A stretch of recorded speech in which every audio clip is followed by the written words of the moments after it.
Maintenant, nous allons donc passer à la présentation de Bruno van der Linden, donc professeur, donc économiste en IRES, sur la réallocation des travailleurs et des emplois et aussi des soutiens. Voilà. Bonjour. Donc, comme Ariane vient de le dire, l'objet ici, c'est de vraiment glisser vers une toute autre thématique. C'est celle donc du fonctionnement du marché du travail, et particulièrement dans le contexte actuel, mais aussi avec une perspective qui regarde un petit peu au-delà. Alors, pour l'instant, voilà.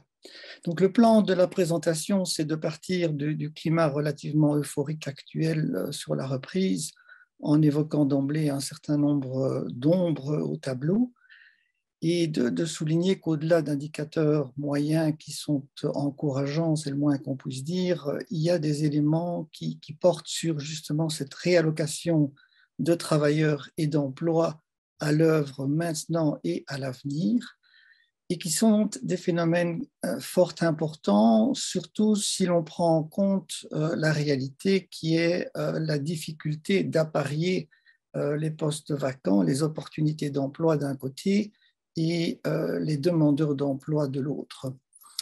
Alors, dans le contexte du court terme, j'essaierai d'aborder un certain nombre de réponses, notamment à la question des pénuries sur le marché du travail, pénurie de main-d'œuvre, et puis je glisserai vers une réflexion plus de moyen long terme sur des réponses au phénomène qui nous attend de réallocation, je pense, massive d'emplois et de travailleurs sur le marché du travail.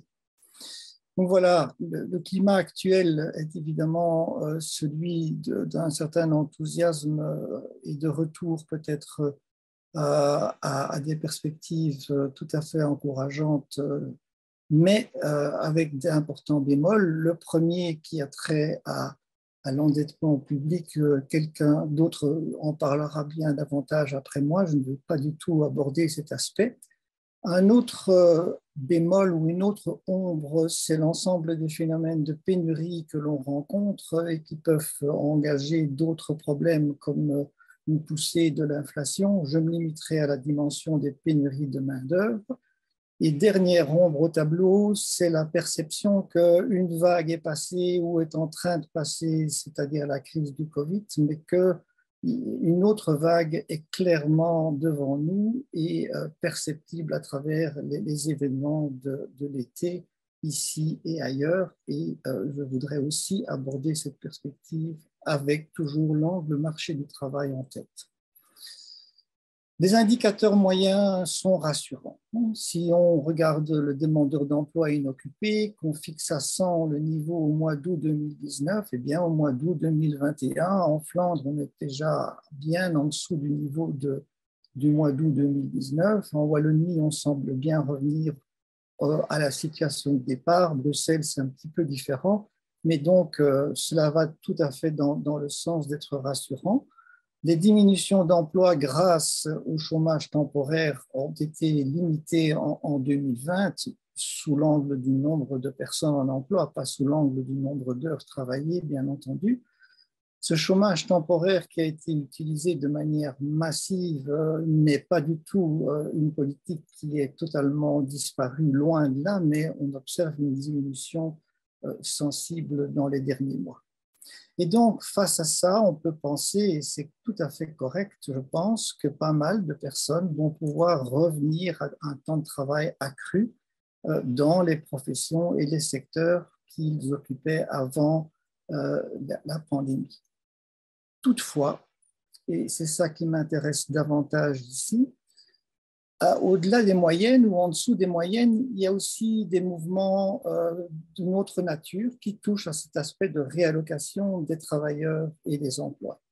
En ce sens que des contrats courts n'ont pas du tout été protégés de la même manière que les autres par le chômage temporaire, si bien qu'un certain nombre de ces emplois ont été vraiment mal menés et que des travailleurs ont dû dès lors déjà partir vers d'autres types de métiers, d'autres types de fonctions. Quand on regarde la structure de l'emploi par profession, il y a aussi des chiffres qui suggèrent que ça bouge, en ce sens que le nombre de travailleurs dans les professions dites élémentaires, selon l'enquête, a diminué de manière drastique en 4 trimestres, avec d'autres types d'emplois qui, eux, ont augmenté de manière moins importante, mais quand même significative.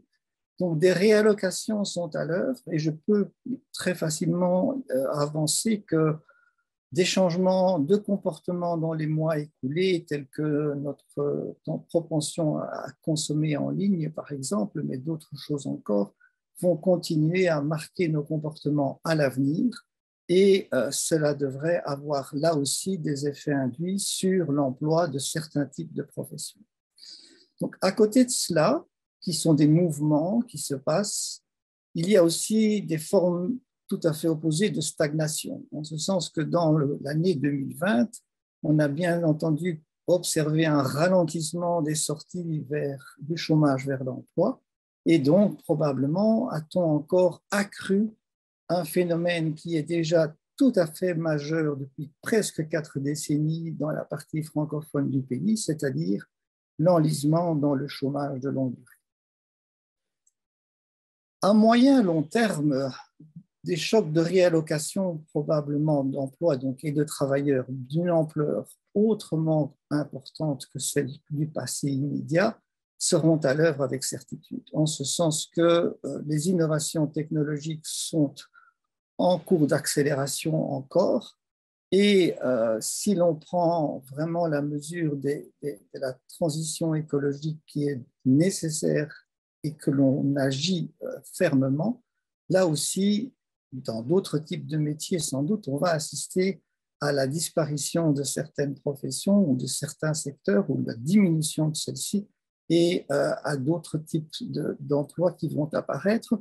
Bref, selon moi, des réallocations de travailleurs et d'emplois dans le passé, mais encore beaucoup plus à l'avenir, seront un phénomène très important. Pourquoi s'en préoccuper? Eh bien, parce que l'appariement entre des postes vacants et des demandeurs d'emploi n'est pas du tout une chose simple dans une économie telle que celle que nous connaissons. Ce petit graphe l'illustre schématiquement. Vous avez ici sur l'axe horizontal le taux de chômage, sur l'axe vertical le taux de postes vacants, et la relation rouge ici vous présente par exemple une situation initiale, telle que notre situation en 2019. Que veut dire cette relation? Eh bien, bon, dans une amélioration cyclique, on peut avoir une augmentation du nombre de postes vacants qui va engendrer une diminution du taux de chômage. Quand il y a des chocs de réallocation de l'emploi, comme je l'évoquais pour le passé et très probablement pour le futur, on peut montrer que cela se traduit dans ce petit graphe sous la forme d'un glissement vers le nord-est de cette relation qui, de la rouge, devient la bleue. Et le message est assez simple, à richesse de postes vacants inchangés, vous avez que le taux de chômage augmente. Cette réalité schématique, on peut aussi l'aborder un peu plus finement en notant ce que l'on peut voir toujours dans ce même schéma, c'est-à-dire avec le taux de chômage sur l'axe horizontal, le taux de postes vacants sur l'axe vertical, mesuré de manière homogène en rouge pour la Belgique, en bleu clair pour les Pays-Bas, en bleu plus foncé pour l'Allemagne. Ce graphe représente une série de points, mais chaque point est simplement une moyenne de taux de chômage et de taux de postes vacants, par exemple ici pour 2010, et la courbe suit la chronologie des différents points. La Belgique, clairement, vous voyez, avant le choc de la pandémie, se caractérise par une position de cette relation qui est plus vers la droite que dans les deux pays que j'utilise ici pour la comparaison, suggérant de manière assez crédible que nous sommes dans un pays où l'appariement est non seulement compliqué entre postes vacants et chômeurs comme partout, mais qu'il semble aussi moins efficace. Et donc les chocs futurs qui nous attendent sont dès lors particulièrement une préoccupation, me semble-t-il, pour la Belgique et ses régions. Venons-en alors brièvement aux réponses. Réponses d'abord de très court terme face au constat très vieux, mais amplifié dans les derniers mois, très vieux et amplifié de difficultés de trouver de la main-d'œuvre. Donc, il me semble qu'ici, ce que l'on peut faire à très court terme, c'est combiner un ensemble de réponses qui, toutes, à court terme, sont des réponses insuffisantes qui agissent nécessairement plutôt à la marge, mais cumulées, elles peuvent donner des effets. L'offre et la nature des formations est largement prédéterminée, la marge de manœuvre existe, mais limitée, mais un ajustement, comme par exemple le Forum le fait pour répondre aux besoins accrus dans le domaine du secteur de la construction, c'est une réponse. Les incitations financières publiques à se former, comme l'a décidé récemment le gouvernement wallon, va dans le bon sens aussi, même si le diable est dans les détails, comme presque toujours. Améliorer les conditions de travail qu'offrent les employeurs, qui signifie les rémunérations, mais pas seulement, et sans doute jouer un peu à la baisse sur les exigences à l'embauche et sur un surcroît de formation en entreprise, me paraît être un complément de réponse de court terme. D'autres mesures sont, à mon avis, à court terme envisageables, même si elles sont complexes et ont des effets pervers. C'est le recours plus important au détachement de travailleurs et aussi l'octroi plus souple de permis de travail à des personnes étrangères déjà sur le territoire belge ou résidant actuellement dans d'autres pays. Certaines des idées que je viens d'évoquer sont des éléments d'incitation. Une autre dimension, c'est plus la coercition. Et dans le contexte de toutes les reprises qu'on a vues, revient de manière lancinante un paradoxe qui est la coexistence entre des postes vacants assez nombreux, y compris dans des fonctions qui ne demandent pas nécessairement de longue formation, et une proportion de chômeurs assez importante avec des niveaux de scolarité relativement faibles. Du coup, vient la question de les incitations sont-elles suffisantes? Ne faut-il pas agir davantage dans le sens de forcer un certain nombre de comportements, y compris d'acceptation donc d'emplois qui sont différents de ceux qu'on exerçait par le passé? Je voudrais à ce titre très brièvement indiquer que la législation actuelle du chômage a une notion d'emploi dit convenable et que le caractère convenable de cet emploi, au-delà d'une durée de chômage de 3 à 5 mois selon l'âge, elle s'apprécie en fonction des aptitudes et des talents, ce qui concrètement veut dire qu'au-delà de cette durée très courte, on peut, sous peine de sanctions, forcer ou pousser très nettement des personnes demandeuses d'emploi indemnisées vers des emplois et donc en amont des formations qui ne correspondent pas à la profession qu'ils ont étudiée ou qu'ils ont exercée par le passé. Donc le cadre légal le permet. Est-ce que les services régionaux de l'emploi le font effectivement? C'est une question qui n'a pas de réponse à ma connaissance. On peut juste s'intéresser à un indicateur grossier qui est une mesure de la sévérité relative à travers les indicateurs de sanctions vis-à-vis de chômeurs pour toute une série de motifs. Et quand on regarde ces indicateurs, ce qu'ils révèlent de manière assez grossière et descriptive, c'est qu'en tout cas, la proportion de chômeurs indemnisés qui subissent des sanctions ou des exclusions dans le type de comportement que j'évoque ici ne paraît pas en tout cas différent en Flandre et en Wallonie. C'est tout ce qu'à ma connaissance on peut dire. Ça, c'est donc des éléments sur le court terme. Dernier élément d'information que je voudrais partager avec vous, c'est des réflexions sur que peut-on faire au-delà face aux probable vague de réallocation d'emplois massive que nous allons voir. Différentes pistes. Il est clair que l'orientation et le conseil de demandeurs d'emploi a une valeur ajoutée. Dans pas mal d'études, on aboutit à cette conclusion. Mais avec des ressources limitées et des entrées en chômage quand même assez importantes de mois en mois, se pose davantage une question de qui aider plus intensivement et comment et vers quoi. Et j'aurais fait ici référence à un regard économique de Bart Cox tout récent. Ce que l'on remarque, c'est que les personnes en charge du conseil ne sont pas nécessairement, je dirais, dans un travail simple et facile, et que, en tout cas, le recours aux banques de données assez riches que nous avons actuellement sur les trajectoires des demandeurs d'emploi et les nouveaux outils de traitement de ces banques de données peuvent produire des outils qui aident ces conseillers à réaliser de manière peut-être plus efficace leur job. On remarque aussi en Belgique que l'effort public de formation professionnelle des demandeurs d'emploi est quand même relativement faible. Donc, à moyen terme, on peut imaginer une réorientation de moyens pour autant qu'on évalue correctement et qu'on fasse des choix qui sont éclairés par des évaluations dignes de ce nom. Et on n'est pas encore de ce côté-là dans un pays qui a réalisé ce qui était nécessaire. Je peux développer davantage le point suivant, mais qui est quand même relativement complexe. La protection contre le licenciement est quelque chose dans lequel on peut faire mieux que ce que nous faisons pour le moment. Face au problème de réallocation des travailleurs, il est clair que la différenciation des salaires par métier, par sous-région, pour tenir compte notamment aussi des contextes locaux, est quelque chose qui contribue à rendre cela possible. Et je crois qu'il faut s'interroger sur le cadre actuel de la législation de normes salariales pour voir si elle donne suffisamment de marge de manœuvre de ce côté-là.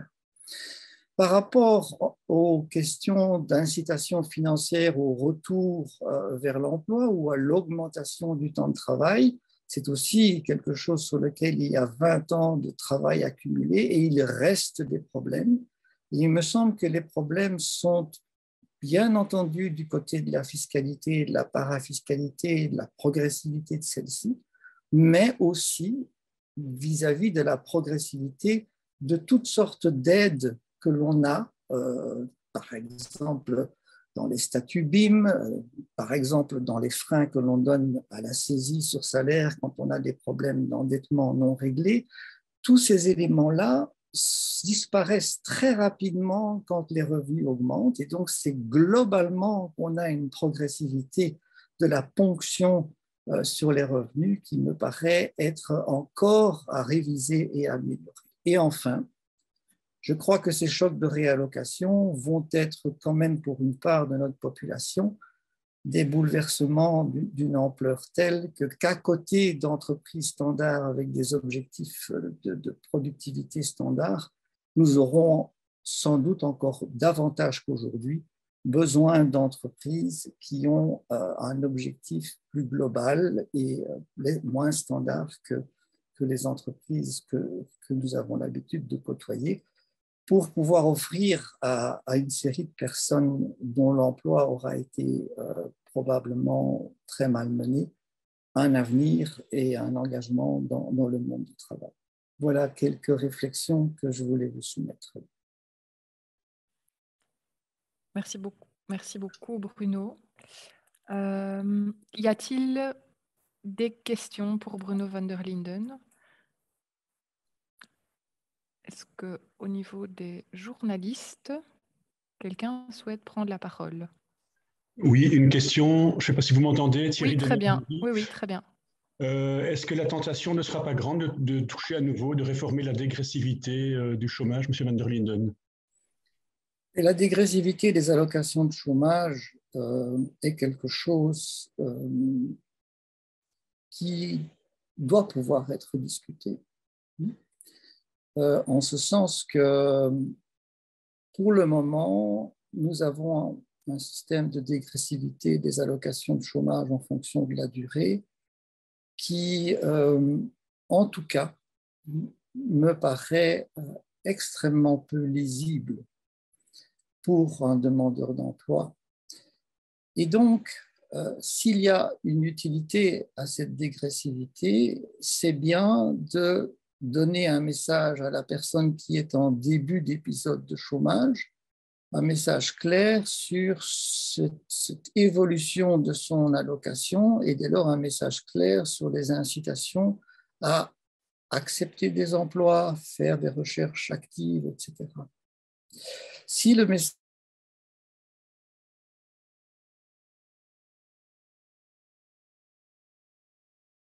d'un élément.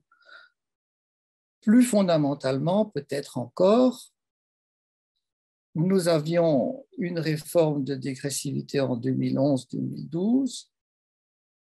On parle encore de réformer parfois la dégressivité pour donner des incitations supplémentaires, alors qu'on n'a pas fait l'évaluation de la première réforme de 2011. Et là, on revient à un thème que j'ai abordé et qu'on aborde depuis très longtemps à l'IRES, évaluer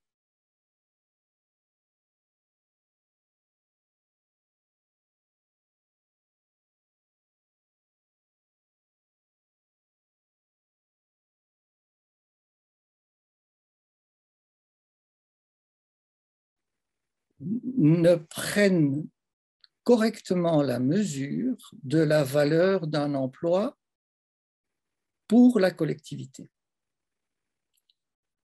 C'est important, ce pour la collectivité. Le coût du travail pour un employeur privé et le salaire net pour un travailleur, c'est une chose qui importe à chacun des deux. Mais au bout du compte, ce qui est important, c'est quand un emploi disparaît ou quand un emploi n'est pas pris par un demandeur d'emploi, c'est au-delà des dimensions gains et pertes privées, le coût pour la collectivité qui inclut l'assurance chômage, les politiques actives pour aider les personnes à retrouver de l'emploi, les moins-values fiscales, etc., etc. Plus alors tous les éléments sur les coûts de la santé liés à des situations de non-emploi mal vécues, etc. Et donc, ce que l'on doit, et c'est un sujet très vaste sur lequel on a, avec Bart Cox, écrit tous les deux il y a déjà quelques années, quand on réfléchit à la protection de l'emploi, on doit se dire qu'il faudrait faire en sorte que et employeurs et travailleurs prennent des décisions en ayant la capacité de mesurer les conséquences pour la collectivité des décisions qu'ils prennent. Ceci peut paraître relativement abstrait, mais c'est fondamental pour la réflexion. Et donc, dans des pays anglo-saxons comme les États-Unis, depuis des décennies, existe par exemple un système qui s'appelle l'experience rating et qui consiste en ceci. Dans une certaine mesure, on rend l'employeur responsable de son comportement de licenciement en le faisant payer davantage de cotisations pour financer l'assurance chômage lorsqu'il a une propension plus grande à licencier qu'un autre. C'est une forme de responsabilisation que l'on devrait pouvoir, en tout cas, réfléchir dans une situation comme la nôtre, étant donné que ça existe depuis des décennies ailleurs. Ce n'est pas donc une invention de chercheurs dans leur tour d'ivoire. De même, quand on donne une indemnité de licenciement à un travailleur, on n'impose pas grand-chose, à part certains éléments spécifiques comme l'outplacement, on n'impose pas grand-chose sur l'usage de ces fonds, en particulier pour se compenser la perte de capital humain liée à la disparition de son poste de travail ou d'autres types de formations qui le permettraient de quitter plus rapidement.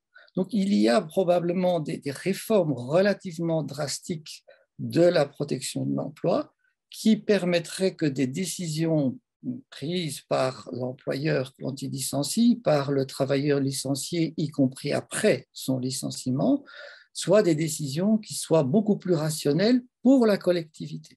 Pour la collectivité. Mais ce sont des réformes qui demandent de fait pas mal de réflexion. C'est pourquoi je les ai mentionnées tout à la fin, dans la perspective donc des chocs qui sont plus des chocs de réallocation qui sont présents dans les années qui viennent. Merci beaucoup. Alors, voilà, il y a encore d'autres questions, mais qu'on va garder D'accord, merci beaucoup. de côté également, parce que sinon, on ne veillera pas à notre timing. Donc...